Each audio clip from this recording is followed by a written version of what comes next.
Picking Up Podcast. This is Sam Harris. Okay, well, today, back by popular demand, I have Jordan Peterson. Jordan is a clinical psychologist and professor at the University of Toronto. He formerly taught at Harvard University, and he has published articles on drug abuse and alcoholism and aggression, but he has made a special focus on tyranny, and of late he has been fighting a pitched battle against political correctness up in Canada, and he's attracted a lot of support and criticism on that front. As I said last time around, he is far and away the most requested guest I've ever had.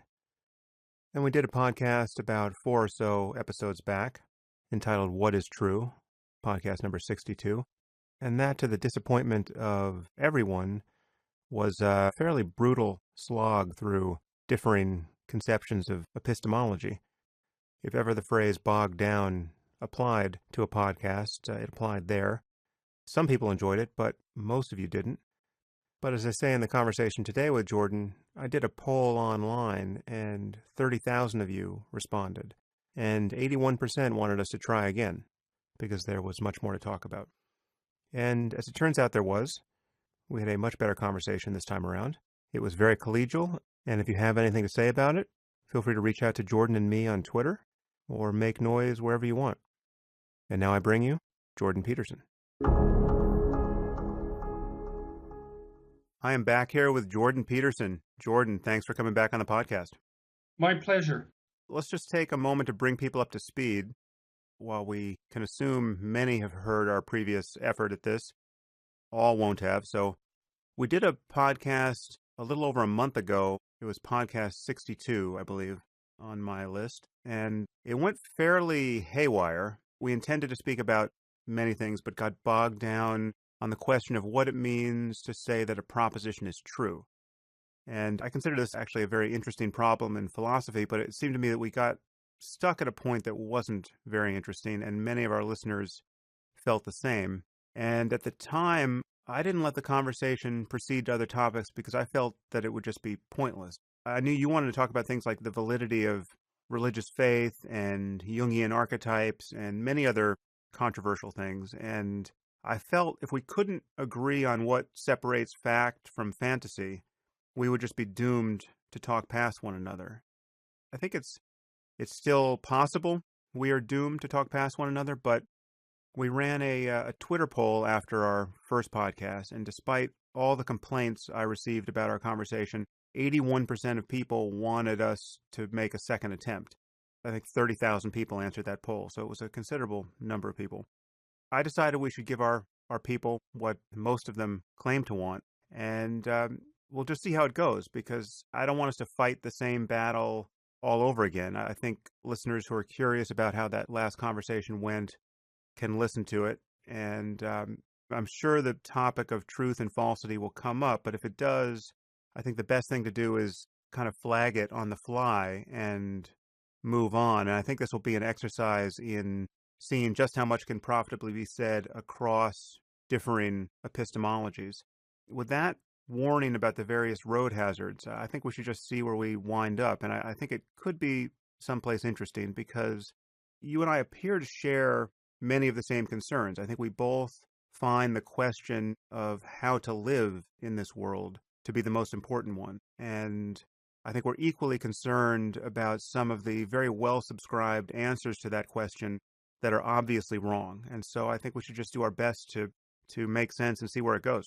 Well, I hope so, too. That seems right. I mean, you place a tremendous emphasis on the moral necessity of the spoken truth, and that's certainly something that I'm in accord with. And you're also concerned with ethics in relationship to the alleviation of suffering, from what I've been able to understand, from what I've read of your writings.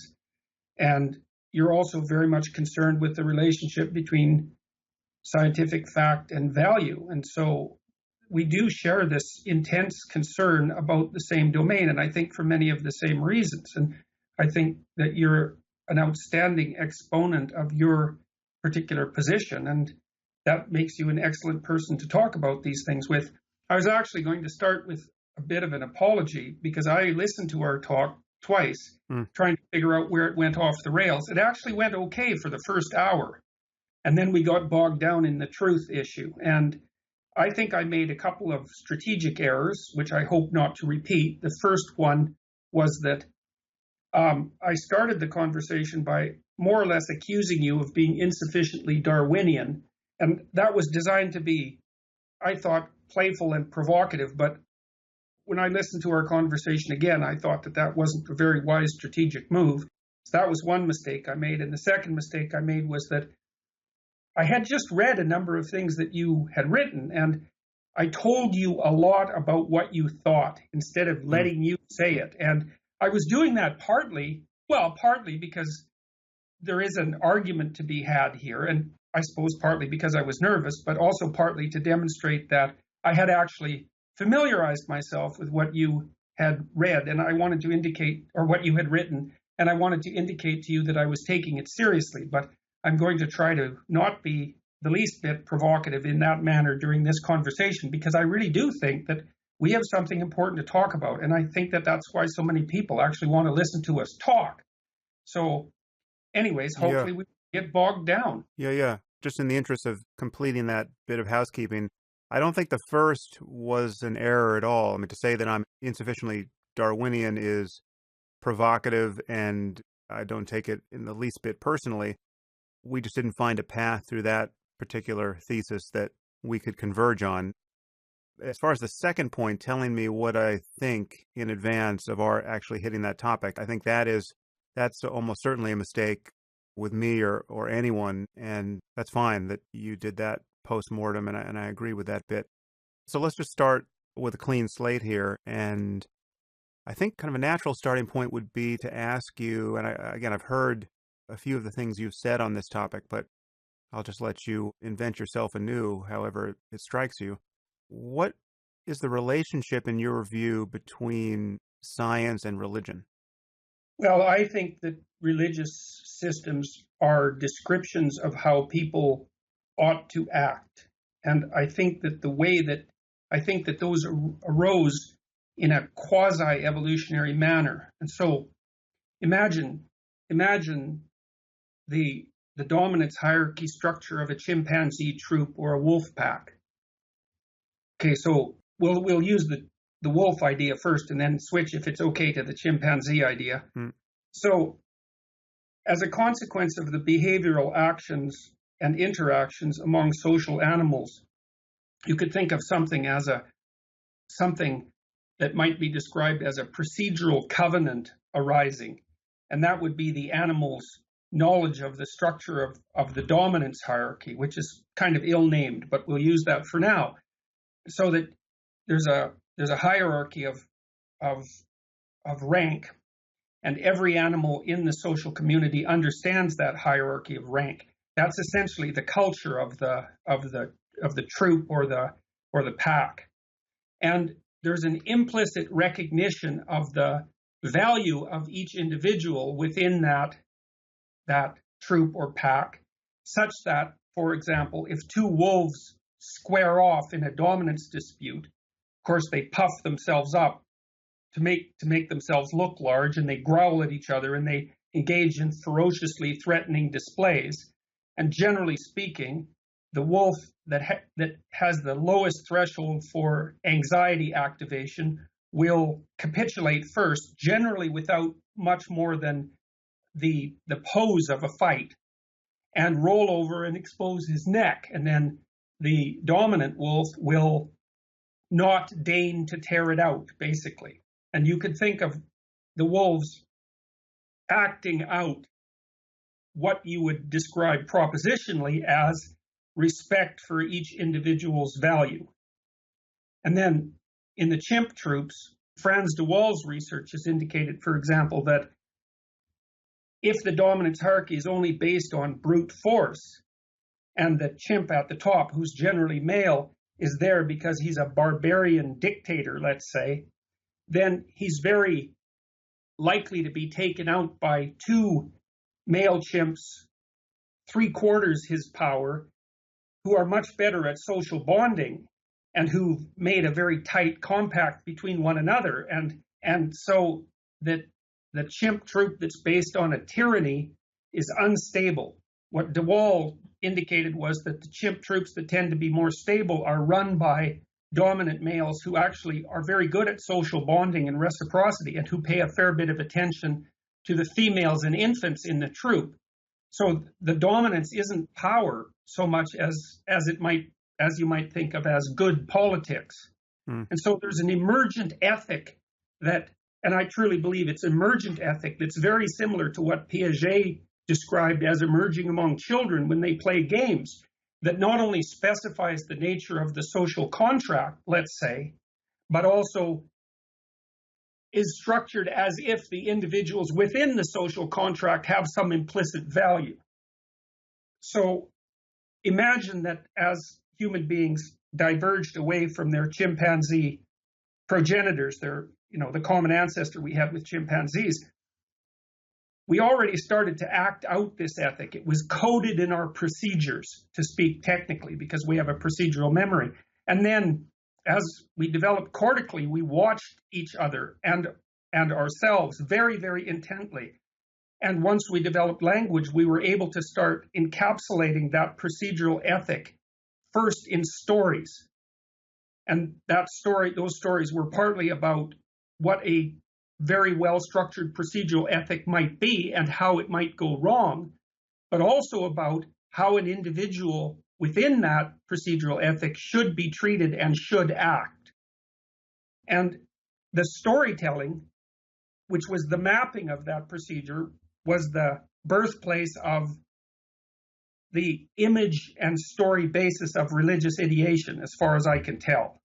So that's the basic thesis. It's like Piaget's notion that children, when they first come together to learn a game, if they're young enough, they can play the game when they're together. But if you take them out of the game and ask them individually about the rules, they give widely disparate accounts. So they've got the procedure in place, but they haven't got the episodic representation, technically speaking. It's only once they become more linguistically sophisticated that they can actually come up with a coherent representation of the rules. And then it's only later when they start to construe themselves not merely as followers of the rules, but also as originators of the rules. And that's akin to the recognition of, I would say, constructive individuality in relationship to the state. And so I see these things as very, very, very deeply biologically predicated. Where's the concept of an archetype come into this picture? Well, okay, imagine this, Sam. You tell me what you think about this. So, you know how if you have can I tell you just a 2-minute story? Sure. So one time I was at the hockey rink with my son, and he was young, he was about 12, and they were playing this championship game in this little league that they had. And my son was a pretty good hockey player, but there was a kid on the team who was better than him, who was kind of the star, but he was a diva, and even though he would score goals and all of that, he wouldn't pass, and he wasn't facilitating the development of any of the other team members.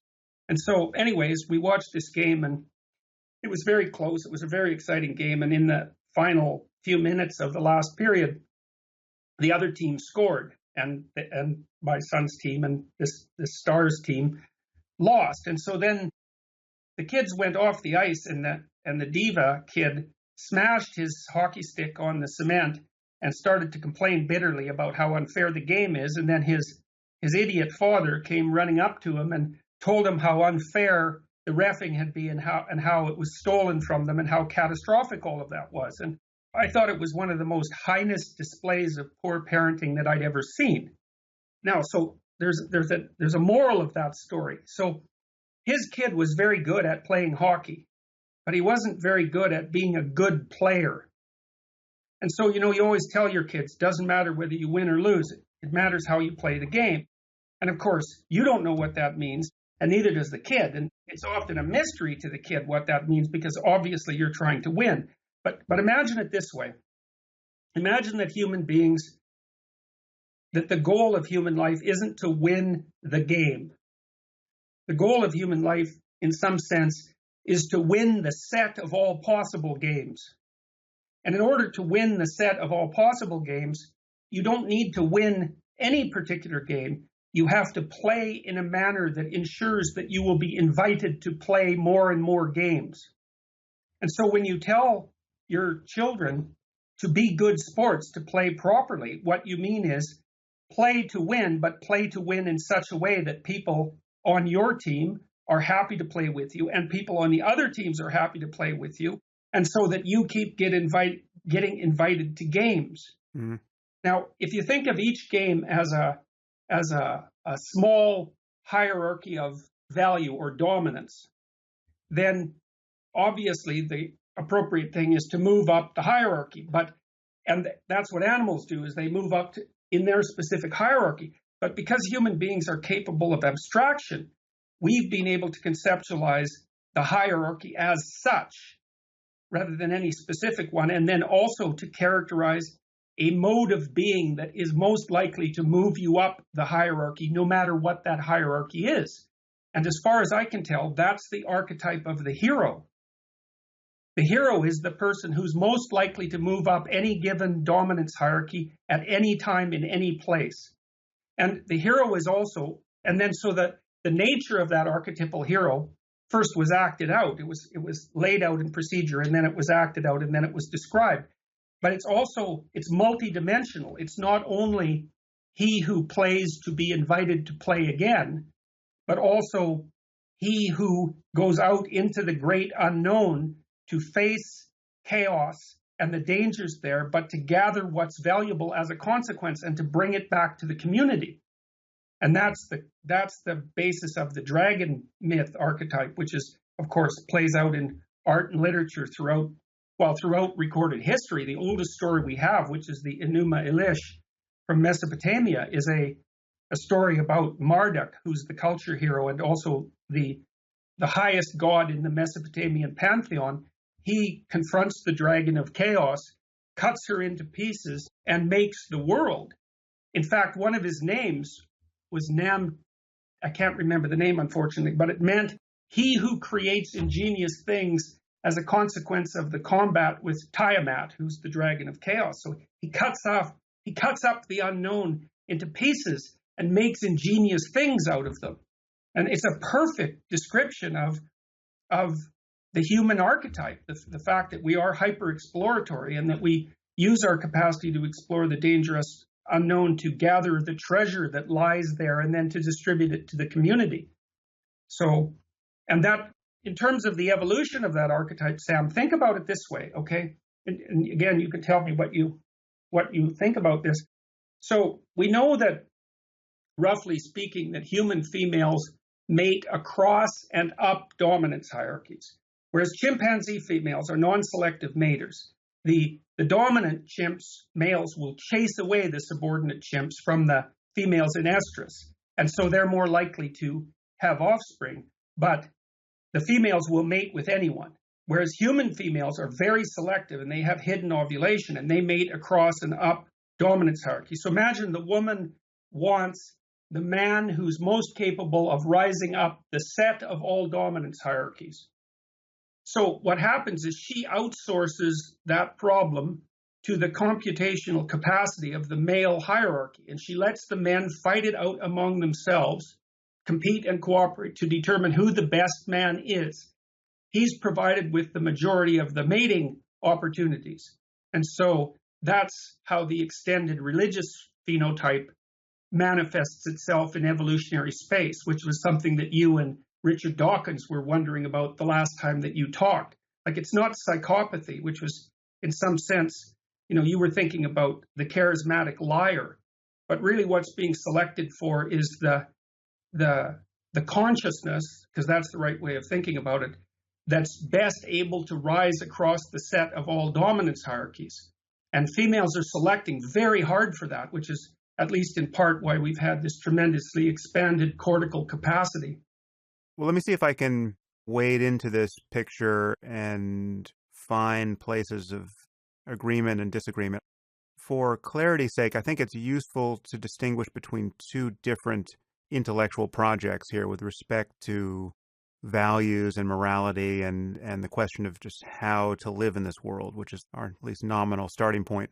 First, there's the the description of how we got here, right? And this captures all of evolutionary psychology and much of what you just began to say about selection pressures with respect to dominance hierarchies and, the kind of heroic male mate that female apes will find attractive and all that. Then you can add religion to that as perhaps an extended phenotype, or the possibility of group selection pressure. More religious tribes have a way of organizing themselves in a more durable way than less religious tribes, and therefore there's something in our evolutionary history that has selected for religiosity, say, an overarching story that unites non-kin in a way that is more energizing than some other story. I don't really have much of a dog in that fight. I think some of that is plausible, some of it isn't. I think group selection, though you haven't mentioned it, is working to some degree in the background of this way of talking about religion in evolutionary terms. And at the moment, I happen to be convinced that group selection is implausible and based on some bad analogies. But again, this doesn't strike me as important for this conversation, or for anything that I've written about the relationship between morality and science, or facts and values, because I view this problem of describing how we got here. I mean, how is it that apes like ourselves have the moral attitudes and concerns that we have? That's a distinct project which is quite separate from the question of deciding how we should live now, given what we are, and given the opportunities available to us, and given the way in which we're continually flying the perch that has been prepared for us by evolution with our technology and with our institutions and with our new moral norms that have absolutely nothing to do with ancient selection pressures. And this is even true in a religious context. So you have, in many religions, perhaps even most, you have certain ideals that could never have been selected for because they are the antithesis of anything that would offer an adaptive advantage. Celibacy, for instance. Anyone who was committed to celibacy in our ancient past, by definition, didn't breed. You could say that they might have helped their kin, but still, celibacy is not an ideal that you can make much Darwinian sense of, and yet you can have the most committed adherents of any faith tending toward a life of celibacy. At the very least, promiscuity is taboo in most religious traditions. Now, I'm not taking a position that that's a good thing or a bad thing. I'm just saying that this is where evolution is no longer relevant to a discussion of how people should live. And as I think I said in a blog response to some of the things you said after our first podcast, if you wanted to just take a gene's eye view of how human beings should live, especially how men should live, well, then you would conclude that given current opportunities, every man should be passionately committed to doing more or less nothing but donate his sperm to a sperm bank, because then he could father possibly tens of thousands of offspring for whom he would have no financial or emotional responsibility. From a Darwinian perspective, that should be every guy's deepest dream. You should just get up in the morning with just a commitment to that project unlike any other that could be discovered in life. So we have motives and norms and concerns that don't narrowly track a gene level analysis of what we should be doing. So I just put that out there. I think the more interesting conversation is not to talk about how apes like ourselves could have gotten religion, but to talk about what we should do given the way the world is now and what we seem to know about it through science. Well, that's fine. I just want to make a couple of comments about that. I mean, the hypothesis that I'm proposing is certainly not dependent on group selection, so we can leave that one aside. As far as I think the jury's out on the ultimate validity of the idea of group selection, but I'm not interested in going down that rabbit hole because it doesn't matter to me one way or another really how that's resolved. With regards to the potential validity of evolutionarily derived motivations to the present day, I think that's more complicated. So the first thing I would say is that I believe there has been a central march forward with a set of very productive ideas as human beings have evolved their morality, but those have spun off counterproductive evolutionary dead ends, like everything does. And it's possible, for example, that celibacy is one of those.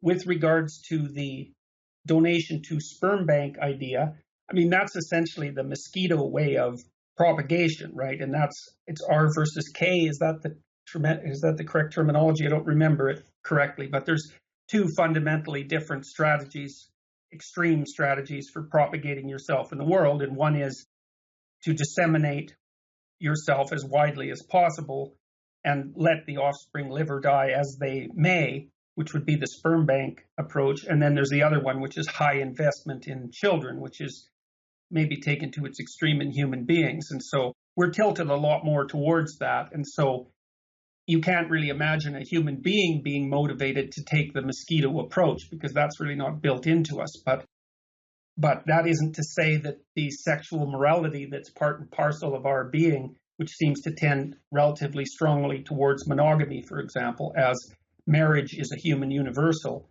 although there are variations of it, we're still very much tilted towards the high investment in single offspring pattern. So let me just clarify one point. I certainly am not saying that you can't see the thumbprint of evolution in more or less everything we do. You obviously can. And as you point out, our sexual morality and our commitment to monogamy, all of that is amenable to being interpreted in evolutionary terms. No doubt those stories are valid and interesting to understand. My point is that we are in the process of repudiating and struggling to outgrow most of what evolution has prepared us to want and care about and fear.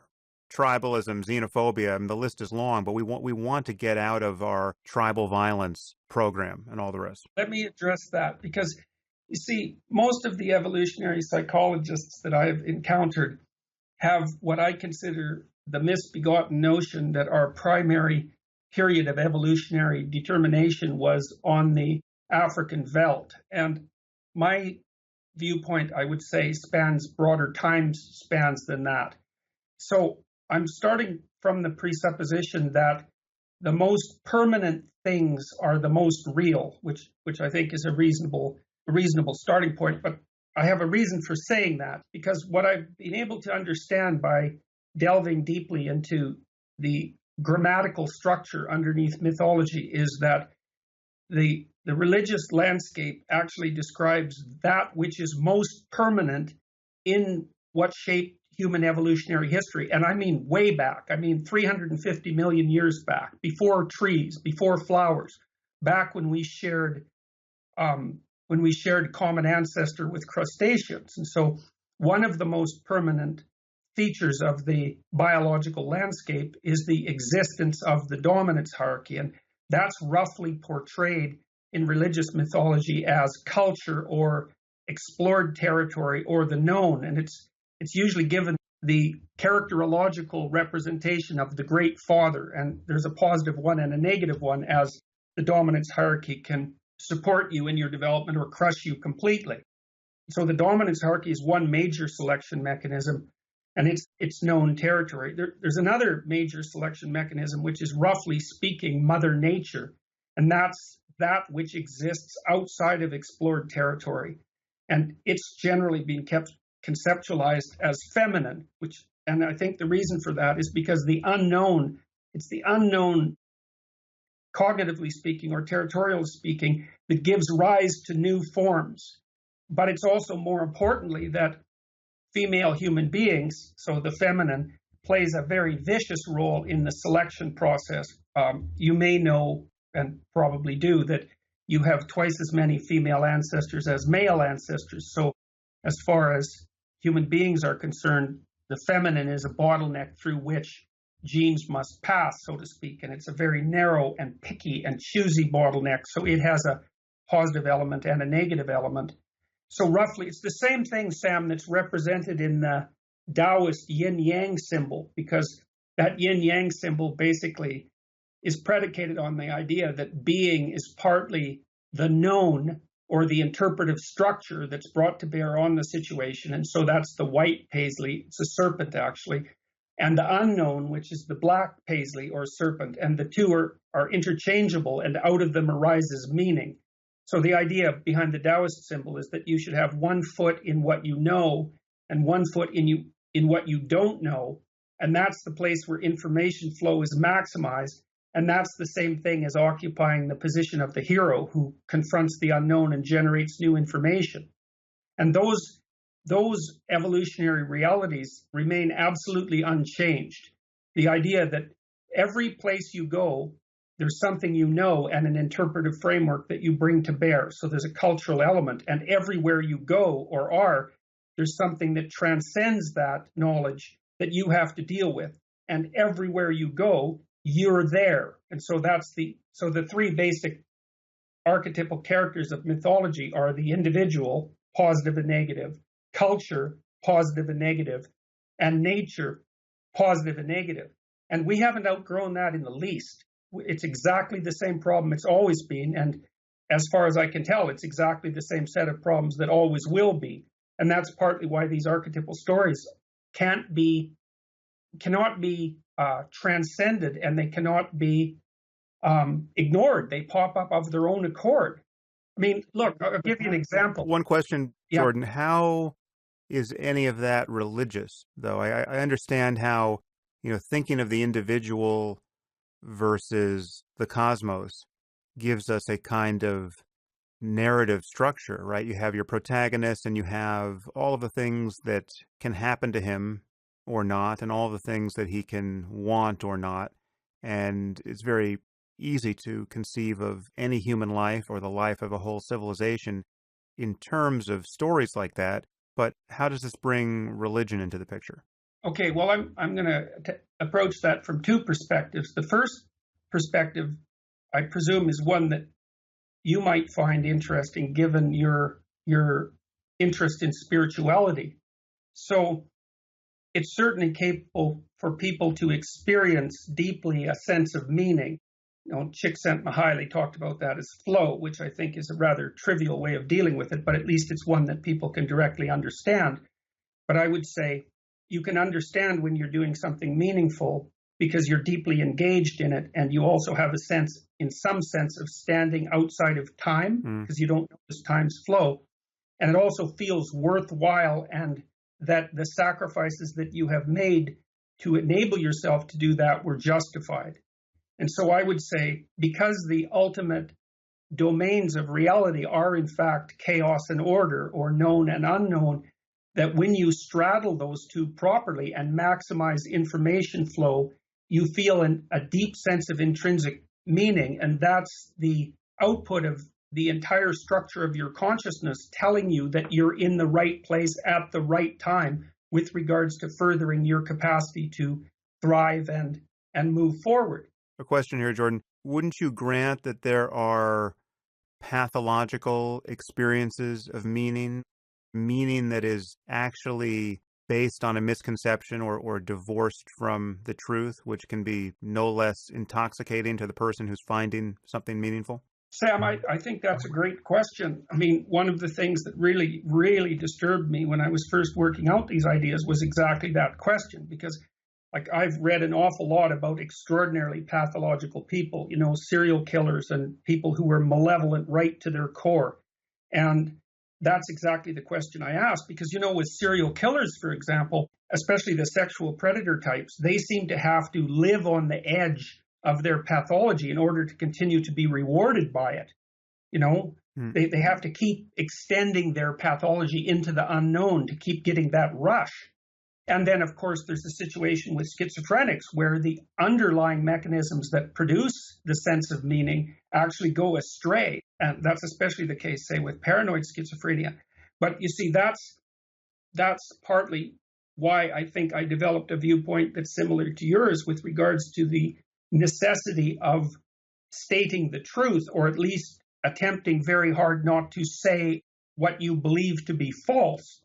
Because as far as I can tell, at least under most circumstances, that meaning orienting system, which is actually the extended orienting reflex, technically speaking, neuropsychologically speaking, I think that you pathologize the underlying mechanisms if you speak deceitfully, because you build pathological micro machines, so to speak, into the architecture of your physiology. And then your the underlying systems, much more fundamental, say limbic systems for the sake of, for lack of a better term, they start producing pathological output and take you down extraordinarily dangerous roads. So if you're going to let your intrinsic sense of meaning serve as a guide through life, then you have to ally yourself with the commitment to speak the truth, or at least not to engage in deceit, because otherwise you will do exactly what you said and pathologize yourself, and then all hell will break loose in your life and in the life of others. And you could be rigorously honest, but still mistaken, right? I mean, you could have a belief system or be raised in a culture that has a belief system that is completely illogical or out of touch with reality, and you could not know it. The dishonesty doesn't have to be local to your own brain. You could just be confused, right? Well, I think this is partly why I was more insistent than I should have been in our last discussion about a particular idea about truth. I mean, because I would say there's the truth that's associated with being in possession of a set of accurate facts, but there's a more enacted truth or embodied truth, which is the consistent attempt to go beyond what you know. And so that would be the necessity of living in humility or in ignorance. And so that what you're doing when you're discussing with someone or when you're acting in the world is not so much attempting to prove that what you already know is completely right and correct, but attempting to understand very carefully where you're in error and learning everything you can to correct that. And you see, that idea is also deeply rooted in religious mythology. So, for example, the figure of Horus, who's the Egyptian eye, and who's also a falcon. Now, Horus is an eye and a falcon because falcons can see better than any other animal, including human beings, even though we can see very well. And he's an eye because the eye with the open iris signifies paying attention. And Horus, who's a messianic figure in some sense for the ancient Egyptians, had his eyes open to the corruption of the state, which was symbolized by a deity named Set, who later became Satan in the developmental pathway of this set of ideas. And Horus, who lived in truth, so to speak, was able to keep his eyes open and understand the corrupt nature of his society and his uncle. His uncle was Seth, and to put that right again. And so there's the idea that lived truth can rescue you from pathological untruth, and that might be moral or factual. If you're a scientist and operating in a truthful manner, you update archaic empirical representations. If you're a, what would you call, more culture hero type of person, then what you're doing is updating archaic and blind representations of the proper moral pathway forward, which can never be encapsulated completely in a set of rules. See, that's partly why, for example, in the line of Christian thought, Moses couldn't reach the promised land because his morality was bounded by rules, and it's not possible to reach the proper mode of being by only acting out rules, because the same rules aren't applicable in every situation. I mean, I could tell you the Christian story in a way that you might find interesting in about 10 minutes if you would like me to do that. And let's hold off on Christianity. I want to get there because okay. I know that's the system of thinking you find most interesting in this area, and so I would like to talk about that. Okay. My issue is that it seems to me that this kind of language game of talking about ancient stories and the way in which they seem to cash out some of the pre-scientific intuitions and moral norms of any group of people, as though there's a validity to the whole picture when you talk that way. That I just see that that's kind of unconstrained by anything. I think you can do that with anything, with any system of beliefs. You can find a people which, from my point of view, are living in some form of radical error, which is to say that virtually everything they think is true almost certainly isn't, and the way they're treating one another is terrible on the basis of those misconceptions, and they're never going to get anywhere worth going, right? So a modern example of that is something like ISIS or the Taliban, but there's some ancient examples or, older examples that are, in some cases, even easier to understand because we have no affinity for them. So do you know the Dobu people? The anthropologist Ruth Benedict wrote about them. I wrote about them for a few pages in my book, The Moral Landscape. Yeah, I read about them in your book, actually. Yeah, so for listeners who didn't read the book or can't remember, I mean, the Dobu get my vote for perhaps the most tragically confused people who have ever lived. And this is just kind of a hothouse version of radical confusion, which you wouldn't believe would be possible, but for the fact that some anthropologists wrote about it. But so this was a culture that was completely obsessed with malicious sorcery. And their primary interest, every person's primary interest, was to cast spells on other members of the tribe in an attempt to sicken or kill them in the hopes of magically stealing their possessions and especially their crops. It was like a continuous magical war of all against all in this way. And they believed that magic had to be consciously applied to everything. They literally thought that gravity had to be supplemented by magic so that if you didn't cast the right spells, your vegetables would just rise out of the ground and disappear. And they thought every interaction of this sort and every outcome for people was zero-sum, so that if one man succeeded in growing more vegetables than his neighbor, his success, his surplus of vegetables, must have been stolen from one of his neighbors through sorcery. Even the farmer who got lucky in this way with a surplus would have believed that he succeeded for this reason, that he actually magically stole his neighbor's crops. So to have a good harvest was a crime by everyone's estimation, even the person who was a lucky harvester. And it seems to me that you could play this same game with the Dobu. I mean, you could talk about archetypes, you could talk about whatever stories, ancient or otherwise, that they were using to justify this view of life. You could find some evolutionary way of kind of threading the needle of how what they were doing was a response to the ancient imperative of dominance hierarchies. You could give some sympathetic construal of the whole enterprise in terms of myth and archetype and meaning. But clearly this was like a kind of strange basin of attraction that you'd be very lucky never to have found as a tribe or as a culture. And we're very lucky not to be stuck in some similar place there. There's another detail here which is especially horrible because the Dobu felt that magic became more powerful the closer you were to somebody, so that the people who were closest to them in life, their spouses or their children, were the people who were most likely to destroy them with their magical powers. Well, that's actually true, Sam. If you've ever had a family, you know that. But yeah, so again, you could connect it to some kind of story that makes sense. So you could go to Greek mythology and Shakespeare and spin a yarn about it. But clearly, this underlying belief in magic was, one, it's almost certainly not true, but two, it was creating a truly toxic moral environment for these people. And so, again, I just put that out there as an example of something that one would never want to spend a lot of time trying to justify this worldview by reference to stories, ancient or otherwise. Yeah, well, I mean, there's actually a technical solution to the problem that you're posing.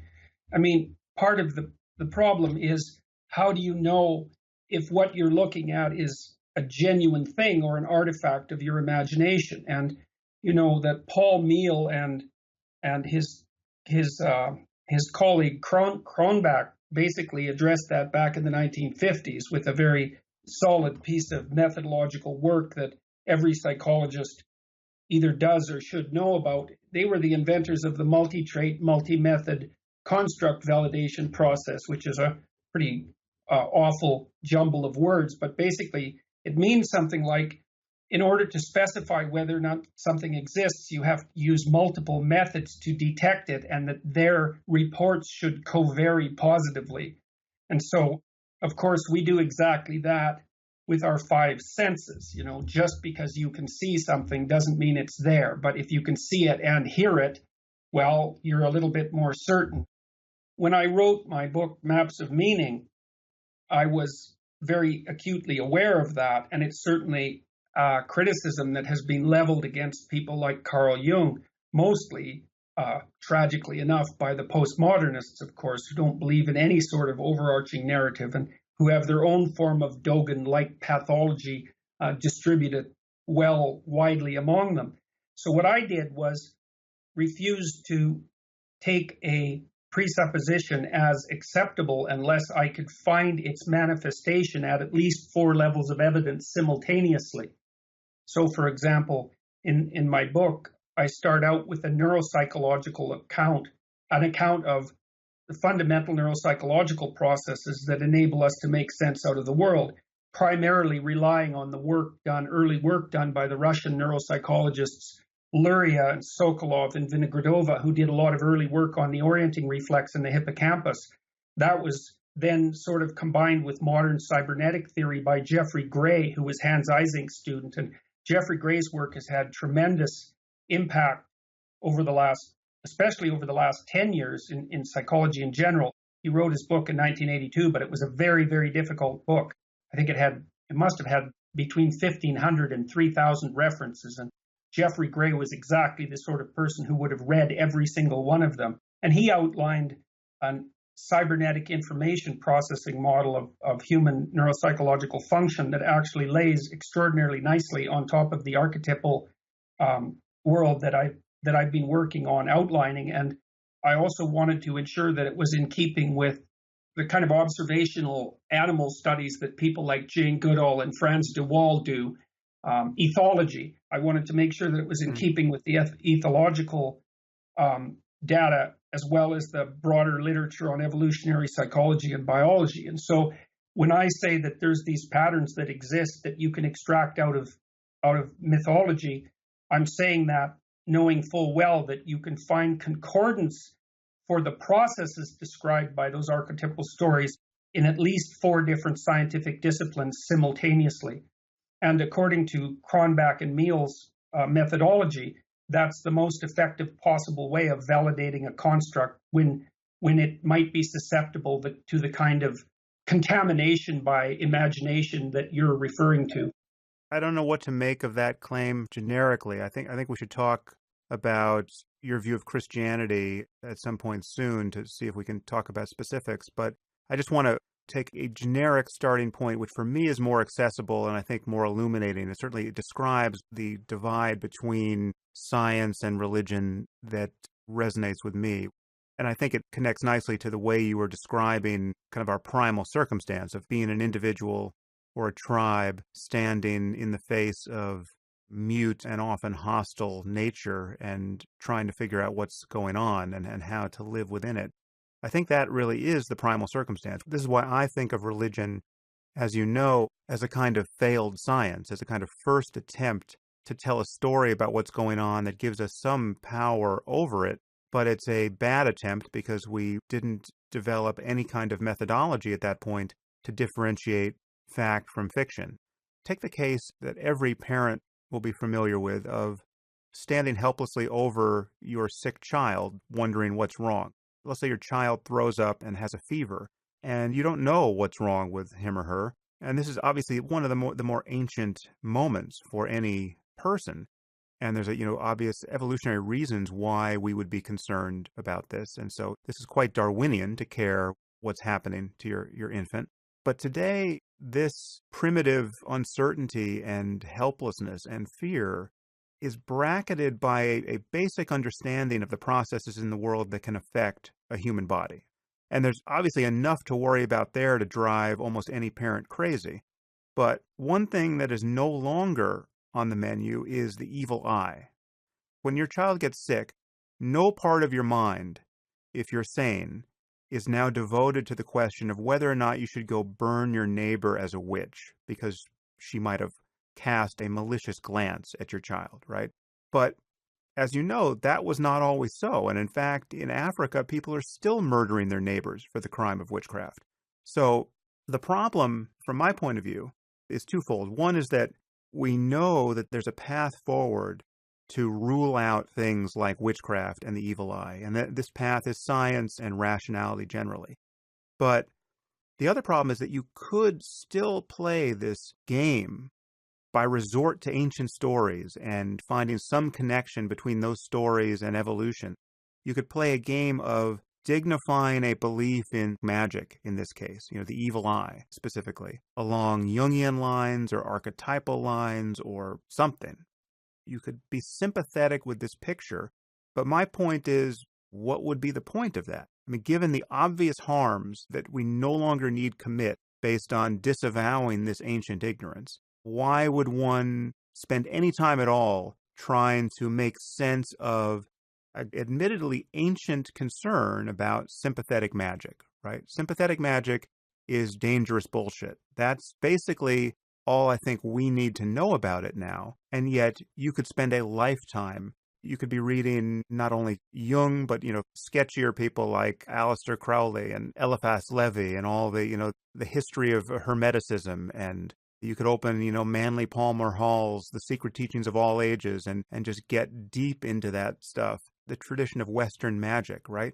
Seems to me to be almost by definition a colossal waste of time and actually unnecessary to preserve anything that we care about at this moment in history. Okay, well, I don't think that we have to have an argument about the utility of moving forward on the scientific front. I mean, I consider myself a scientist, and I don't feel that it's necessary to justify to the audience that's likely to be listening to this the utility of the scientific approach. I would say that there's great purpose in looking at these ancient stories in the same way, Sam, as there's great purpose and utility in reading fiction.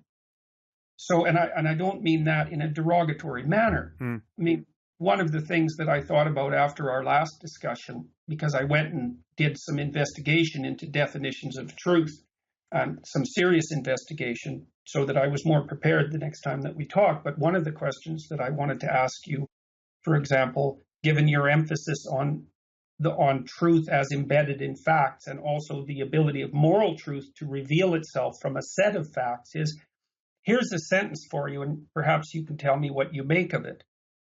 There is great truth revealed in Dostoevsky, Tolstoy, and Shakespeare.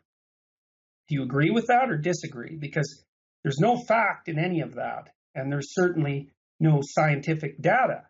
Now, do you think that those great works of literature, which are, I would say, more or less universally this is why we got stuck on the issue of truth. You see, I would say that those stories, there's more truth in Dostoevsky's fiction than there is in a single person's life. I don't know if I would go quite that far, but yes, I will totally agree with you that there's a lot of truth in fiction. I don't think that's at all why we got bogged down in our previous discussion about truth. How would you characterize that truth, though? Because it's certainly not factual by any stretch of the imagination. It's a different sort of truth. Let me stretch our imaginations there. I think there's a wide variety of facts that are, at the very least, illustrated in fiction. The reason why fiction is compelling to us is that it does map on credibly to our experience of the world or what we can imagine to be valid human experiences. Yeah, precisely. If it were radically strange, which is to say, if it all seemed preposterous, that's the definition of an unsuccessful work of fiction. Insofar as certain kinds of fiction push those boundaries, and certain kinds of magical realism or science fiction, which begins to seem basically like tennis without the net, where there are no rules that make it interesting. The sweet spot, at least in my mind, for fiction is something that has enough verisimilitude to be credible, and yet it's a heightened reality, which makes it much more interesting than just finding out what happened to an ordinary person on an ordinary day. Right. Okay. So let's take that idea of heightened reality, because I could imagine that this is the case. Imagine that I took Dostoevsky and Tolstoy and Shakespeare and they'll do for the time being, and I distilled out what made them great fiction, and I extracted a work of metafiction from them. That would be archetypally religious. The thing about religion for me, again, I know there are people who would dispute this. I just don't find these claims credible. religion becomes religion for me when you begin to assert that certain things are true, specifically otherworldly things, the survival of the conscious mind after death, or the real existence of invisible agents which you can propitiate or fail to propitiate, and who have their eye on you, right? They care how you live. They care whether you masturbate. They care whether you pray to them and in what terms you do. And if you get any of that stuff wrong, you will suffer for it. You are in relationship to these things. There are some people who have relaxed their standards of commitment to revealed religion so much that they don't really answer to that description. But most religious people, most of the time, certainly most Christians and Muslims, believe otherworldly and supernatural and superstitious things, which are, I would argue, in direct contradiction to reasonable things they might believe about how the cosmos works. Okay. So I'm going to take a specific example from what you said and address it. You were talking about the propitiation of supernatural beings. Mm. Okay, so I'm going to, if you don't mind, tell you the story of Cain and Abel in a way that you probably haven't heard it. It's only a paragraph long, this story, and I want to set it up first. So Cain and Abel are types from a classical religious interpretation standpoint, and you might think about them as foreshadowing the emergence of the idea of Christ and Satan. So they're the idea of the hostile brothers. Mm. And that idea pops up in fiction all the time. It's a constant. It's an archetype. It's man against his soul, say, or man against his darker nature. That's the basic plot idea. So now Cain and Abel in Genesis are actually the first two actual human beings, because God, or Adam and Eve, are made by God. So somehow they're not exactly human. Play along with me for a minute. I know this isn't literally true, Sam, Mm-hmm. so I'm not trying to claim that it is.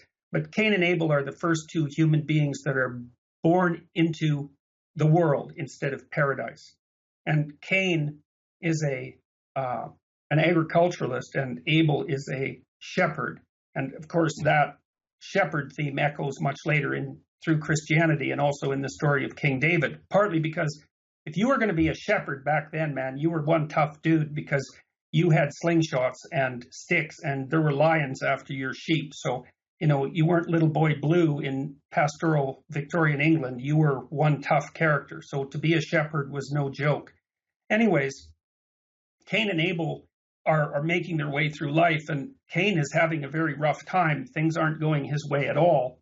Whereas Abel, everything goes his way. All the women love him. His flocks increase. He's successful. And the story also intimates that not only is he successful, but everyone likes him and understands why he's successful, whereas Cain is kind of bitter and nothing he ever does works out. And so they both make sacrifices to God. And I'll tell you, Sam, when I started to understand what the discovery of sacrifice meant, it just about blew me out of my room, because I realized that in the discovery of sacrifice, in the acting out of sacrifice, we had information pertaining to the earliest human discovery that you could let something of value go in the present and reap a reward in the future, which is a staggering realization. It's actually the discovery of the future. Now, people had to act these things out and then represent them in stories before they could understand them psychologically. So Cain and Abel make sacrifices, and the idea is that to keep Yahweh happy, the patriarchal spirit happy, you have to sacrifice something of true value. It has to be a real, genuine sacrifice, or you won't reap the future rewards. And everyone knows what that means, Sam, because I ask my students all the time what their parents sacrificed to send them to university, and they all understand that perfectly well. And what's happened is their parents have made a bargain with the present, which is that they will forego certain kinds of gratification so that they or even their children can reap a reward. They're making a bargain with the structure of reality. Now, that was personified or anthropomorphized, depending on which terminology you want to use, early, when people were still starting to work these things out, but that didn't destroy the essential validity of the idea. Now, the story goes, Abel's sacrifices were valid. The story implies that, although it's a bit ambivalent. You never know if Cain is doing a bad job of sacrificing or if Yahweh is just being a son of a bitch and torturing him, which of course is a classic problem existentially, because you don't know in your life when you fail if it's because you've been doing things wrong and not making the correct sacrifices, so to speak, or that fate is just treating you harshly and unjustly. But the story intimates that Cain is making errors in his sacrifices. Whatever. Things don't go well for Cain, and Abel continues to flourish. So Cain is very unhappy with this, and one day he decides to have it out with the creator of being, which, is a pretty ballsy thing to do, let's say. And so he goes and has a chat with God, and I've got this description of their conversation from looking at multiple translations of the original text. And he basically confronts Yahweh, and he says, what kind of stupid universe have you put together here? This being that you've created is fundamentally flawed. I'm out there breaking myself in half, trying to make everything work, and nothing ever works out for me. And then there's that damn Abel, who he hardly has to lift a finger, and women flock to him and his camels increase. It's like, it's unjust. It's unjust and inappropriate, and you should be called to task for it. And so that's the eternal story of people complaining about the fundamental tragedy and evil of being. So it's a pretty good argument. So God says to Cain, he says, look, that's a pretty good argument, but here's how I look at it. You're like a man who's inside a house, and at the door of the house, there's this predatory cat that's sexually aroused. And it's sin. It's missing the mark, because that's what sin means. It means to miss the bullseye. And you have invited it into your house, this corruption and sin. You've invited it into your house voluntarily so that it can have its way with you sexually, and you've intertwined yourself with it creatively and brought something horrible forth. And your suffering therefore can be laid at your feet, and you have no reason to call me on the structure of my creation. And so, of course, that's the last thing that Cain wants to hear, because he doesn't want to understand that he's at fault for making the wrong sacrifices. So he trots on out of there, and the story says that his countenance falls and that he's wroth, which is to say almost nothing at all. And he decides that he's going to serve God a good one and wander off and destroy his ideal, God's ideal, but also Cain's own ideal. So he kills his brother and leaves him dead. And that's the story of mankind. And then it's worse, Sam, because what happens after that is that Cain gives rise to descendants. And in his first or so generation of descendants, if you bother or annoy them, they kill 7 of you, not 1. And if you bother his descendants, they kill 49 of you, not 7. And then his ultimate descendant, or one of his ultimate descendants, is Tubal Cain. And Tubal Cain, historically speaking, or traditionally speaking, is the first person who makes weapons of war. And so the idea there is that the deceit and jealousy and resentment of the individual propagates through society until war emerges. And then the next story is the flood. I've got 2 reactions to this, Jordan. One is that obviously some stories are interesting and are written for a reason, and those reasons are interesting. And I've already granted you that in fiction, there can be a lot of truth in fiction, a lot of human truth, which is distilled there. And one of its virtues is that when you read somebody like Dostoevsky or Tolstoy or Shakespeare, you can run in emulation other people's lived experience. You can essentially live other lives that you would never live personally, and learn the lessons of those lives. Though you're never going to murder some old woman in her flat, you can watch Raskolnikov do it and experience a plausible psychological arc that follows from that. So I'm not discounting the value of stories at all, but it seems to me that what you're doing is overlooking, in your discussion of Cain and Abel and the archetype of propitiating a god, you're overlooking the obvious ground truth and its consequences here, and then telling a story which is fairly unconstrained by any rules. The obvious ground truth for me is people thought they were in relationship to a deity who could become angry and who had to be propitiated. And this led to some very direct and appalling consequences for millennia, the most extreme being human sacrifice, from which we graduated to animal sacrifice, at least in the Judeo-Christian tradition. And human sacrifice was real, and it's virtually a cultural universal. And yes, so there's some archetypal story you can tell about it, but it was perhaps the most barbarous symptom of human ignorance about the weather, about disease, about good and bad luck, about agriculture, about everything that we have ever given rise to. And we are quite happy to have outgrown it. And whenever we find a culture that is practicing something like human sacrifice based on a notion of propitiating invisible deities, we see these people as dangerously confused. And any child born into the company of such adults is an unlucky one who has to be rescued now, right? I mean, the year is 2017. As you were talking, I was reminded of something I wrote in The End of Faith, my first book, in an endnote. And it was kind of pitched to the Joseph Campbell use of mythology, of which you are showing some affinity, even though his name hasn't come up. And I just want to read this to you because this is, I believe, this counterpoint to this way of talking about mythology and stories and archetypes is still valid. At least it's still what I think. I went into a bookstore. I walked into the cookbook section of a Barnes & Noble and with my eyes closed just ran my hand down the shelf and grabbed a book and opened it at random and looked at the first recipe I saw. And the book turned out to be a book called A Taste of Hawaii, New Cooking from the Crossroads of the Pacific. So here is what I wrote in this endnote in The End of Faith. And therein I discovered an as yet uncelebrated mystical treatise. While it appears to be a recipe for wok-seared fish and shrimp cakes with Ogo tomato relish, we need only study its list of ingredients to know that we are in the presence of an unrivaled spiritual intelligence. Then I list the ingredients, right? So there's 1 snapper fillet cubed, 3 teaspoons of chopped scallions, salt and freshly ground pepper. There's a long list of ingredients. And then I go through with a mystical interpretation of this recipe. And I'll just give you a few sentences to give you a sense of it. Sounds like you're getting dangerously close to paranoid schizophrenic thinking there, Sam. That's the thing. I mean, this is obviously crazy because I know how I did this, but this is as valid sounding, or so I would argue, as most of what is produced in this genre. So when I say the snapper fillet, of course, is the individual himself, you and I, awash in the sea of existence. And here we find it cubed, which is to say that our situation must be remedied in all 3 dimensions of body, mind, and spirit.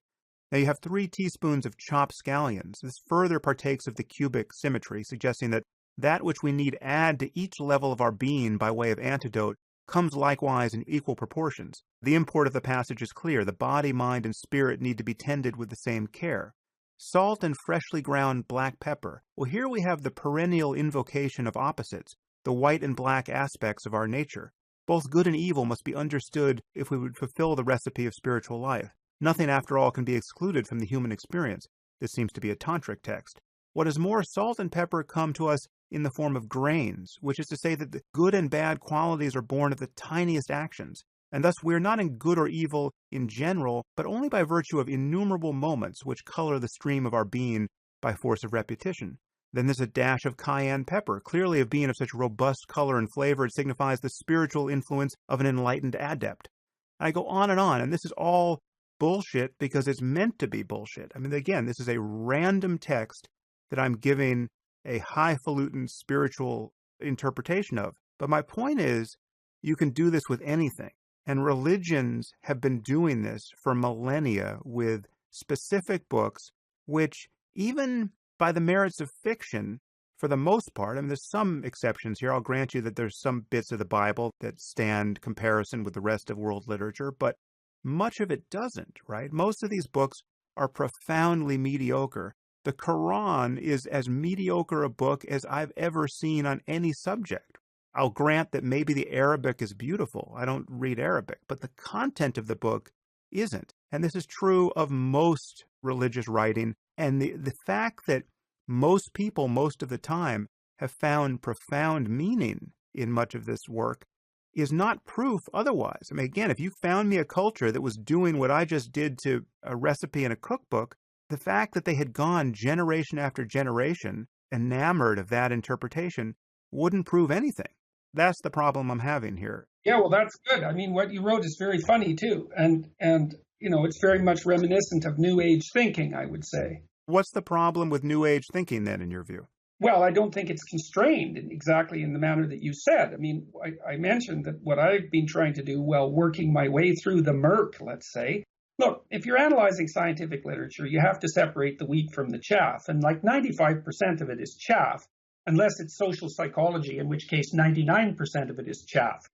But it's chaff. There's a lot of it. You have to be discriminating in your interpretation in the scientific literature, just as in other literary domains. And it's certainly the case that we aren't as good at distinguishing what constitutes quality in the fictional domain from what constitutes outright falsehood and delusion, let's say. I use the example of paranoid schizophrenia very specifically there, because paranoids, who tend to be among the more intelligent people who are cursed with schizophrenia, take a set of axioms and then weave a compelling story that's logically coherent if you grant the validity of the axioms. And so the kind of murk that you're describing, and I think that characterizes in particular New Age thinking, is an ever-present danger, not so much of religious thinking, though, Sam. It's an ever-present danger of human imaginativeness. We can produce representations of the world that grip onto the world in many ways, but then we have to subject them to intense criticism.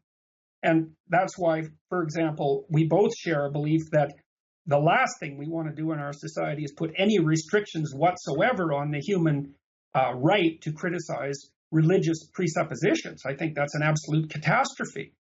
And I'm certainly not claiming for a second that every possible religious interpretation is correct. That's clearly no more than every possible work of fiction is of quality. But the quality issue really is a stickler, because it's very, as we've already discussed, it's sufficiently evident that there's such a thing as great literature to be somewhat self-evident that there's truth embedded in that, even though we don't precisely know how to define it.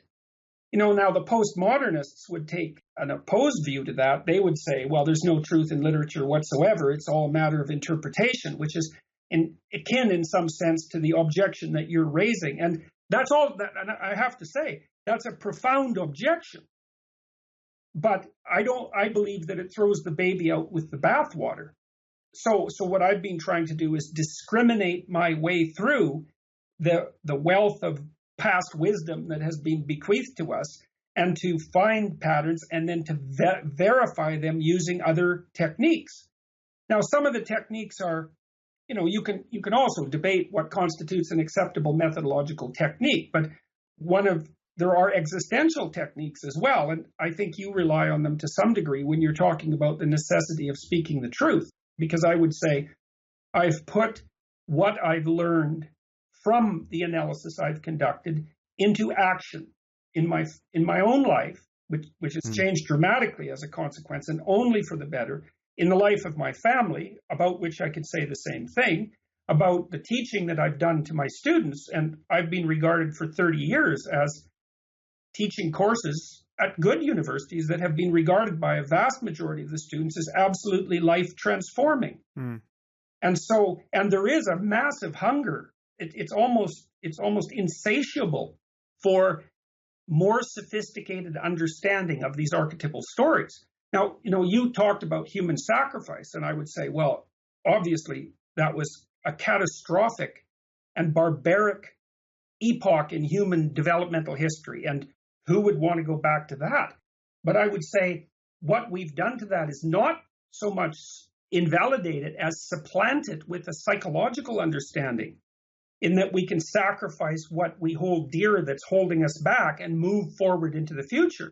Or you could say, on an even more superordinate sense, it's reasonable for a person to sacrifice themselves to what they hold as the highest value. And that's an idea that's built extraordinarily deeply into the substructure of Christianity. And it's very much what you're, in my opinion, when you tell people that they should abandon, let's say, their impulsive desires and their instrumental longings and do nothing but tell the truth. In some sense, from my perspective, what you're telling them is to give up their selfish individual being and sacrifice themselves to the truth. To me, I truly believe that that's the central message of Christianity. It's the central message of the prophetic tradition in Judaism as well, because the people who spoke truth to power in the Old Testament were generally very unpopular for doing so. So I know it's a problem separating the wheat from the chaff. And I think you did a great job of satirizing that in what you wrote. But that doesn't help us solve the problem of the fact that there is value in great fiction. I don't view that as a problem. I think it's obvious that there's value in it, but it's not the value of telling you how the cosmos works or what is likely to happen in the future, right? It's a different kind of value. It's not a surrogate for a scientific theory about anything. Right. Absolutely. That's what religion does with it. Well, that I would say that fine. I've got no disagreement with you there. The thing about the fundamentalists, say the Christian fundamentalists, who insist upon a literal understanding of the biblical stories, is that they don't know what literal means. And actually, they're better scientists in some sense than the scientists themselves, because the scientists would never say that the stories in Genesis are scientific, but the fundamentalists, implicitly assuming that only scientific fact can be true, attempt constantly to force these stories into a scientific framework where they do not belong. Right, but again, because the stories are believed to be, we're talking specifically about the Judeo-Christian tradition, because they're believed to be revealed truth, right? I mean, these are not stories written by human beings. These are the word of God in some form. These are not held to be stories. These are held to be records of things that have actually happened. So they're history books on one level. And when they talk about what will happen, when they're obviously given to prophecy, they are an indication of what will happen if you believe God is talking to you. And that's where the whole thing becomes so pathological from an intellectual point of view. I agree with you. This is partly why I've spent so much time studying Nietzsche. I mean, in the late 1900s, Nietzsche basically diagnosed Christianity. He said that it had produced a tremendous longing for the truth, which was then used against the dogmatic elements of Christianity, which it destroyed. Mm-hmm. But some of it is intense philosophical confusion. It's like there's a kind of, let's call it wisdom in fiction if we don't want to call it truth, because, obviously calling it truth brings up the fact issue. Let's call it wisdom. The wisdom is clearly there, but to consider it as a representation of the factual world is not only a mistake, but also a dangerous mistake. And it's a self-defeating mistake. It's partly why the fundamentalists who insist upon the equivalence of the stories in Genesis and scientific theory do their own creed a tremendous disservice, and they're bound to lose, because the Bible as science is weak and science as science is strong. And so there's no hope there for people who are trying to push fundamentalist Christian stories as literally true. So we can agree on that. What I'm trying to do, I would say what I'm trying to do in mythological language is I'm trying to raise my father out of the belly of the beast, out of the belly of the whale in the depths of the ocean, because there's living truth in our traditions, obscured as that is by human ignorance and inability to conceive even. That doesn't mean that it can be left behind. It can't be. It has to be brought forward and updated and given new sight, which, by the way, is exactly what happens in the Egyptian stories, because Horus, the eye of attention, goes down into the underworld and rescues the god of tradition, Osiris, and gives him sight. And that's exactly what I'm trying to do. And I think I've been successful at it. And so, yes, the interpretation problem is a major one, but that's something that bedevils everything, absolutely everything. The other issue here, though, is that this is another thing that puts religion in general in an uneasy relationship with science. There's a radical provincialism entailed in endorsing any specific religion. So, for instance, if Christianity is right in any sense, well, then all other religions are wrong. When you look at what Christianity entails, so at a minimum, it suggests that Jesus was the Messiah, right? So the Jews are wrong. Jesus was divine and resurrected, so the Muslims are wrong. There's only one God, so the Hindus are wrong, right? So even if you want to relax the literalism there, you're still sending some fairly sharp elbows toward the other religions. Yeah, well, look, this is again, I think, to give the devil his due. This is exactly the point that postmodernists like Derrida have put forward, and very powerfully. They say, well, look, if you accept a value system as paramount, then you invalidate all other value systems and you exclude everyone who isn't succeeding in that value system. And their answer is, well, we'll just dissolve all the value systems. Well, that's a completely insane answer, because you can't even focus on an object in the absence of a value system, technically speaking, because you're always focusing on things of value. Right. And so the fact that the conflict that you describe is an emergent consequence of value systems is a terrible problem. And we don't know how to solve it, although I think the solution, paradoxically enough, is actually embedded to some degree in Christianity. And the reason for that is because Christianity makes the group subordinate to the individual. And it also hypothesizes that the highest moral virtue that a person should uphold is that of the truth, and that the truth speaks chaos into order in the most beneficial possible way, and that's the fundamental ethical duty.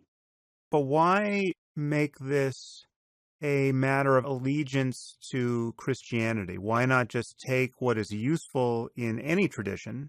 You just mentioned Nietzsche, right? So you found some of his work useful. There's no tradition of allegiance to Nietzsche. You don't have to worry about whether or not you are sufficiently Nietzschean in order to use his wisdom. You just take from him insofar as it's useful. Why not do the same thing with Christianity? Why waste any time wondering whether or not you are a Christian or telling people that you are or not? Why not get out of the religion business and use everything that is useful in human culture, however it comes to you, in a way that's non-denominational?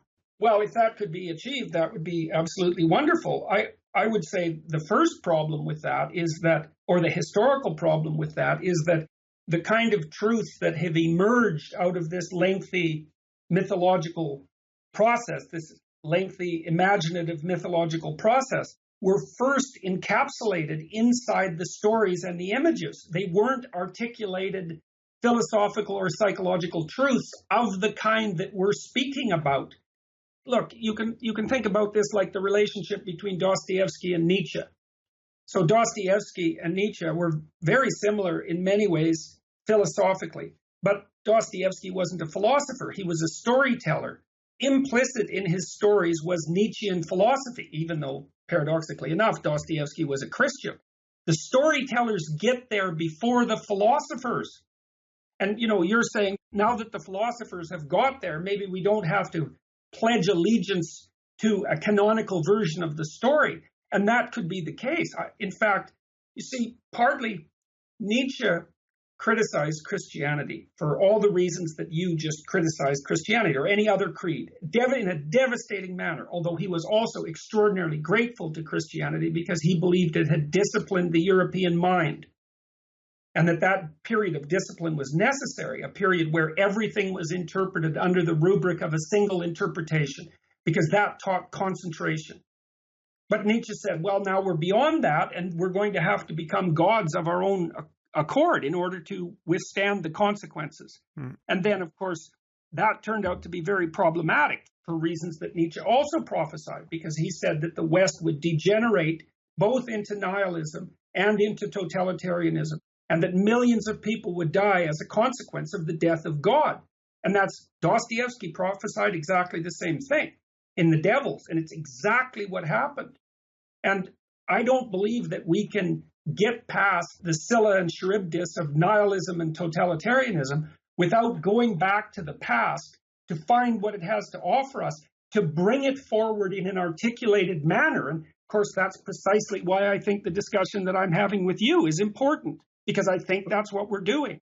Right, but there are two ways of going back to the past. You exemplify both of them. You are going back, talking about people like Nietzsche, right? And you can throw the rest of philosophy and world literature into that bin. But then it sounds like you are also tempted to go back in what appears to be a different category of effort, which is the religious one, which is that you're holding to one side certain arguably fiction writers and philosophers as being something other than fiction writers and philosophers, and treating certain texts as something other than mere products of the human mind. And you have a lot of company, right? This is what every religious person does. But why not treat Jesus the same way you would treat Socrates? Well, that's a good start. I think that Socrates and Jesus had an awful lot in common. But the thing about Socrates is that he's primarily a historical figure, whereas Christ may have been a historical figure. I think that the simplest assumption is that someone of that description existed, but he's also a mythological character, and the mythology is unbelievably deep. And what it is, in some sense, is the human imagination's attempt to construct a representation of the perfect man. And so Christ is the perfect man. Now, you may say, well, we don't know what that means. You can say that Jesus was the perfect man. Hold it, Sam. I didn't say that. Okay. I didn't say that. I said that Christ is the perfect man.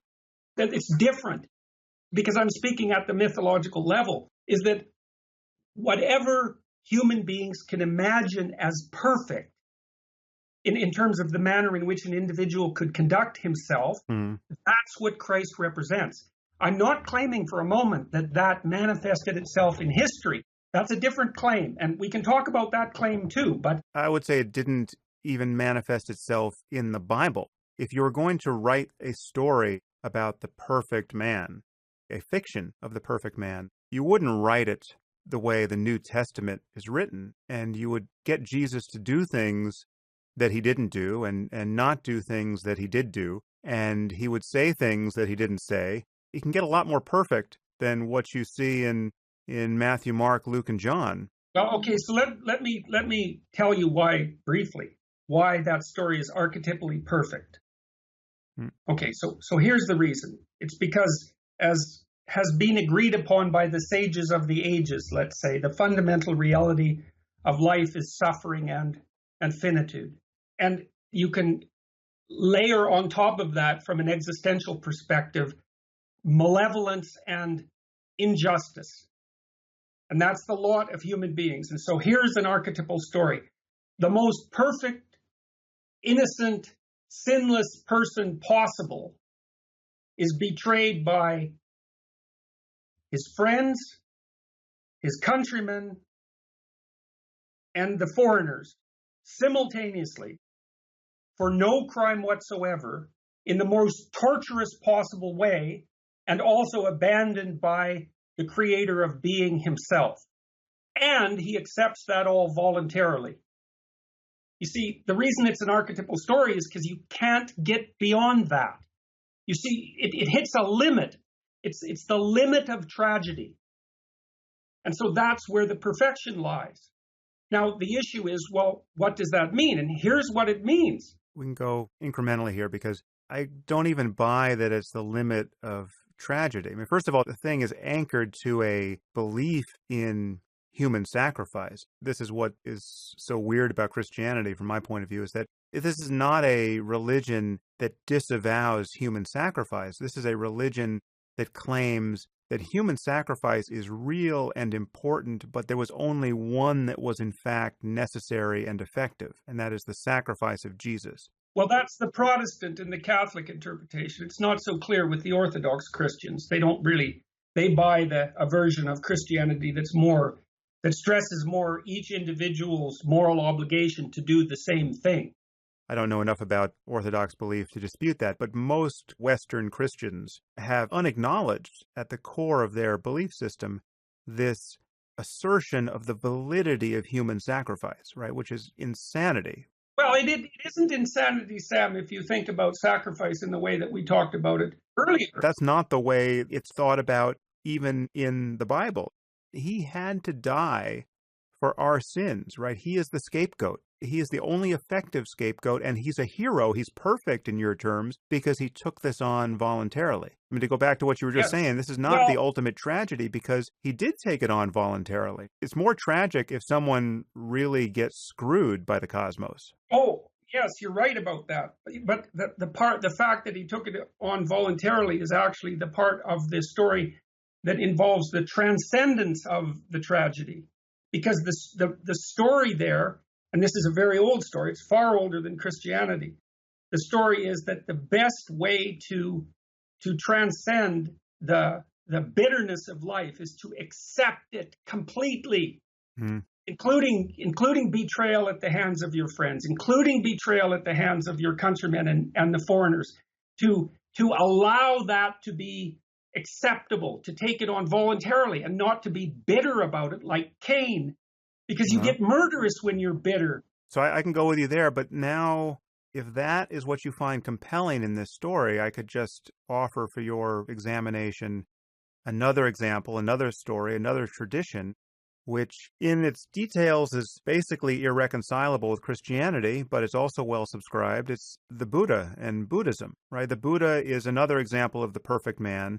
He does give you a similar rationale to the one you just gave for radical acceptance of the vicissitudes of life. And yet he's far more articulate. I mean, here now we're talking about the historical Buddha who predated Jesus by 5 centuries, but who seems to have said much more that is psychologically perspicacious. And he talks exactly on that point about the nature of acceptance, what psychologically is accomplished when you do accept your experience moment to moment, and the barriers to doing that, and the way in which you should structure your life so as to be able to do that more and more moment by moment. And he presented a methodology of meditation that is, even today, almost perfectly designed. I mean, if you're going to talk about the oldest tradition of Buddhism, the Theravada, it's almost perfectly designed for export into a secular context. So you can take whole sections of the Pali Canon, and if you just filter out some of the needless repetition and some of the phraseology that treats the Buddha like the perfect world-conquering hero, who Buddhists believe him to be, and you just look at what is being said, it's almost a perfectly secular recipe for training your mind in essentially a course of growth toward the kind of acceptance you are talking about. Again, I'm not urging you to be a Buddhist. I'm just saying this is an example that is non-Christian, that does much of what you are claiming Christianity perhaps uniquely does. It invites a non-mythological relationship to it. Well, only if you strip the mythology away from it. And I think actually that you make a mistake with Buddha, that a person makes a mistake with Buddhism if they do that. You see, because there's also a longing for religious experience that's part of the human soul. And for example, that's why people smoke marijuana and why they take psychedelic drugs. And why they meditate. But again, I would argue, and this is what I argue in my book, Waking Up, you can have the most esoteric experiences that are classically interpreted as religious or mystical or spiritual without believing anything on insufficient evidence, and certainly without structuring your interpretation of these experiences along classically religious dogmatic lines or even Joseph Campbellian mythological lines. You can essentially be a scientist of introspection, and you can use drugs to do that. You can use new technology to do that. You can use ancient techniques of meditation to do that. You could even do something which seems to partake of delusional thinking to do that and just notice the outcome. I mean, there are practices like in Tibetan Buddhism, there's something called deity practice, where you imagine yourself to be a deity or a bodhisattva. And the practice of imagining yourself to be that is not the same thing as becoming delusional and thinking you are that. That's exactly the same thing as the mystical imitation of Christ. It's exactly the same idea. So you could do that with Christ. You could do it with Batman. You could say to someone who's shy and who doesn't like to go to parties because they just don't like each subsequent encounter with a stranger where they have to overcome their shyness and their inability to make small talk and all the rest. So shyness is a psychological problem that virtually everyone has to some degree or another. And perhaps one way to overcome it is to walk into a party just trying on the idea that you are Batman, right? That you're Bruce Wayne, right? That you have all of these secret abilities, or you're Jason Bourne, or some powerful character who You got it. That's exactly it. is capable of great things, but we know is a total fiction. So now, does that have any psychological consequence? And if so, why? I think there's no question it can have a psychological consequence and can be useful to do that. But the crucial thing there is that you can play with those kind of schema without deluding yourself. Like if at any point in that adventure, someone tapped you on the shoulder and said, "But do you really think you're Batman?" You would say no. Now, the problem is when you meet the guy who really thinks he's Batman, that's where you cross over into dangerously divisive and unsupported ideas about the nature of reality. And religion is really the only game in town when you want to dignify those ideas generation after generation and protect them from criticism. That's why the scientific attitude of speaking honestly about facts keeps smashing into religion uniquely. It doesn't smash into fiction. Doesn't smash into Dostoevsky. It smashes into Jesus, right? Because of what most people are doing with Jesus. Yes, well, okay, so right, look, no arguments there. But let me offer you an elaboration of your idea. So let's say a kid wants to be Batman. Well, that's right, because that's why he's reading the comics, and that's why he's going to the billion-dollar Marvel movies or DC movies that portray these superheroes out on the screen. It's because the kid is acting them out in imagination, is trying on an ideal. So let's say, well, maybe you start with a pro wrestler because you're not that conceptually sophisticated, and then maybe you move to Batman, and then maybe you move from Batman to Thor in the Marvel cartoons, and there you're in the domain of quasi deities, and then maybe you get a little bit more sophisticated than that, and you try on Jesus or Buddha, and then you ask yourself, well, what would happen to the world if you tried those on completely? And that's the real question. That's where the historical element and the mythological element meet. I mean, there's obviously a hierarchy of rank among individuals, and some people have a much more positive impact on the world through their actions than others. And there's some hypothetical ultimate limit to that.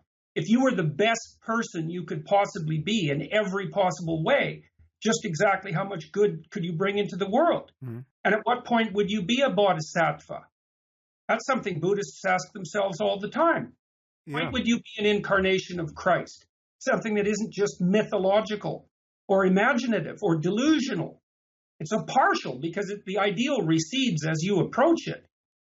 But there's a reality underneath this, which is that better people are better and worse people are worse. And there's archetypal limits to both of those. So these are very complicated things. They're fiction in a sense, but I would think about them more as metafiction. They're what happens when you distill fiction into what's ever centrally true about fiction. And it's really, really true. Well, I would grant you, and again, this is the topic of my book, Waking Up, that there are possibilities on the positive end of human psychology that very few people actualize for any significant amount of time. And people glimpse them in their best moments in life. They have peak experiences, whether on drugs or, after some crisis, or they've been fasting, or they have moments where they feel as good as they have ever felt. They feel as in touch as they ever will with just the sheer profundity of slamming into the present moment and finding it totally captivating and worthy of their attention. They're not looking elsewhere for anything. They have become identical to the feeling of being and found it to be, in some basic sense, perfect. Now, right. That's available to us as human beings, and there's not much of a scientific story to tell about it at the moment. It's not arrived at by understanding more about the universe scientifically. So it is, in some sense, orthogonal to all of science. But right. My point is that it doesn't require delusion either. It doesn't require belief in anything on insufficient evidence. It doesn't require that we believe certain books were revealed by the creator of the universe and others weren't. You can get rid of 90% of what people are doing in the name of religion and spirituality and mysticism and still find this project captivating. The 10% that you retain, perhaps, is when you hear these stories about people like Buddha and Jesus and all of the people who have made heroic efforts to be like them historically, the Christian contemplatives and Buddhist monks and all the rest, you can find in the biographies and pseudo-biographies of these people some evidence that transforming the human mind is possible. And you can find that evidence in your own life if you have the right experiences. And you can see that human consciousness is perturbable and plastic, and you need not be who you were yesterday. And so when you're talking about becoming your best self or becoming more and more like the best selves that have ever existed, or you talk about transcending the self itself as an illusion, right? All of this stuff is worth thinking about and paying attention to, and there is a there. I'm not doubting that for a second. What I'm insisting upon, however, is that we need never step off the razor's edge of real honesty and conceptual integrity, even for a moment, in order to walk in that direction. And that's, as you said, most New Agers see no problem in indulging any kind of happy talk about the significance of crystals or whatever it is they're connected to. And that's where it becomes startlingly unscientific. And that's where someone like Deepak Chopra and I can't agree about how to talk about things, because the moment we start, he hits me with, you close your eyes and you feel at one with the universe. That proves that you preceded the Big Bang. Your consciousness was there before the Big Bang. Now, of course, it proves nothing of the kind. That's where he becomes a pseudoscientist. And so what I'm arguing for is that we just remain attentive to honest talk about what we know about reality, even while we have deep experiences and seek them out by whatever means. And again, I will grant you that there are means that would amount to a kind of internal costume party where you can think in terms of myth. If you said to me, Sam, I want you to think of the rest of your day in terms of the hero archetype. What are you doing today to slay the dragon and bring back that hoarded wealth to your community? That's a pattern of thought that I have no question could have some utility, right? Well, that's what we were doing today, Sam. Right. But again, the crucial bit is that in doing that, I'm not making claims to knowledge about the ethereal existence of archetypes. There's no, Akashic record or collective unconscious. I'm not making claims of that kind at all in order to find this way of thinking useful. And I'm not aligning myself with any provincial tradition of myth-making, i.e. a religion, and claiming that my religion is better than others, which is, as we see every time we open the newspaper, a divisive game that we have to figure out some way of unraveling. Right, we do. And I mean, your emphasis on clear-headed thinking, this is part of the reason why I wanted to talk to you. Certainly one of the things that you demonstrated the first time we talked was your capacity for clear-headed thinking. You're crazily incisive and laser-focused. And, those are extraordinarily useful attributes. And that's partly why I thought it would be so useful for us to have a conversation. I'm an advocate of critical thinking. We have to get this right.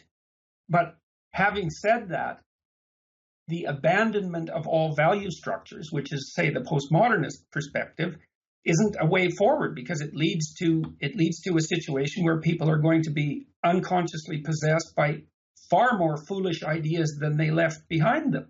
You're certainly not getting that in me. I'm not advocating that we abandon value structures. To the contrary, the value that we should have in hand, perhaps before any other, is the one you referenced earlier, which is honesty on every level, because it's the only thing, when you're talking about honest speech, it's the only thing that allows us to course correct collectively. It's the only thing. Yes, exactly. If you're going to lie to me, then you are denying me your view of reality. And insofar as you have a view that can be useful to me, we're now playing a game that is not at all optimized for course correction. And so as a society, we need to be, and this is where your defense of free speech comes in and has been so useful, we have to be committed to defending free speech, however impolitic or unpopular or even wrong, because defending that is the only barrier to, in the limit, violence. Because the only way we can influence one another, short of physical violence, is through speech, through communicating ideas. And the moment you say certain ideas can't be communicated, you create a circumstance where people have no alternative but to go hands on you. But again, there's nothing in me that is echoing a postmodern relinquishment of a sense that there are right and wrong answers. To the contrary. No, I understand that, and I'm certainly not assuming that you are in that camp or that you think that way. It's quite clear to me that you don't. Sam, I'm getting tired. I wanted to just say one more thing, Sure. if that's okay with you. Well, it has to do with this course correction idea. So I'm going to perhaps leave you with another archetypal idea that you can chew on if you want. So there's an idea that's paramount in Christianity, which is a creed I understand better than mostly as a consequence of my educational history. But the idea, there's a very weird idea in that is that at the beginning of time, God spoke order out of chaos. That chaos was like a potential, and that it was the act of speaking truthfully that brought forth the proper kind of order, and that was the paradisal order that Adam and Eve inhabited. So there's this deep idea lurking in there that was drawn from many sources, that the spoken truth is what transforms chaotic potential into habitable order. And then, weirdly enough, what happened with that idea over the period of about 3,000 years as Christianity emerged from Judaism was that by the time Christianity emerged, there was an insistence that Christ was the word that God used at the beginning of time to extract habitable order from chaos. And so the idea there, it's one of the most brilliant ideas of mankind, is that by speaking the truth, you face the chaos of potential and bring forth the most benevolent possible type of order, combined with that course correction that you're describing. And I think that's the central idea of the West. Now, you can find that idea echoed in other areas, like in Buddhism, for example, and in other religions, for that matter. But I believe that it reached its highest imagistic development, at least as far as I can tell, in the West. And that's also why we have societies that are predicated on the sacredness, so to speak, of the spoken truth. Yeah. The question of why we value the spoken truth to the degree that we do is an interesting one. I think it's largely, it has as much to do with a reaction against Western religion by science and philosophy as it does with anything that came from Western religion. But I think it is something that is unraveling in the strangest of places now. So it's insofar as you and I can make common cause in defending the necessity of protecting free speech across the board, however unpopular, I think practically speaking, that's an extraordinarily useful thing to do. Yes, well, that's the best way at the moment that we can slay our respective dragons. Well, listen, Jordan, it's a pleasure to talk to you second time. I hope people found something of value in it. You would never imagine we disagreed as much as we did the first time around if you only heard this second conversation. Yeah, well, sometimes some stupid persistence is useful. And, I think the rabbit hole we went down was an interesting one, even though it was painful. And perhaps, look, it was productive because it got us to the second conversation. And hooray for that. And like, if you feel inclined at some point to speak in the future with me, we'll see how people respond to this. But I found the conversation very useful, and hooray for that. Yeah. Well, listen, so I will invite people to respond yet again, as I did the first time. And I think you and I both pay attention to Twitter. At least I pay attention to Twitter really exclusively in terms of social media. So yeah, me too, pretty much. Twitter's a good place to make noise at us. We have these kinds of conversations for you guys. This, as I said the first time around, you, Jordan, were my most requested guest by a factor of I don't know what, but it was remarkable how many people wanted us to talk. So we have now done it a second time. And listen, it's a pleasure. And I wish you the best of luck with your entanglements with crazy bureaucracies and everything else you're doing, because you are on the front lines of a certain kind of culture war, and it can't be easy. I know it must be stressful, and I just wish you the best with all of it. Thanks, Sam. Much appreciated, and good talking with you. If you enjoyed this podcast, there are several ways you can support it. You can leave reviews on iTunes or Stitcher or wherever you happen to listen to it. You can share it on social media with your friends. You can discuss it on your own blog or podcast, or you can support it directly at samharris.org/support.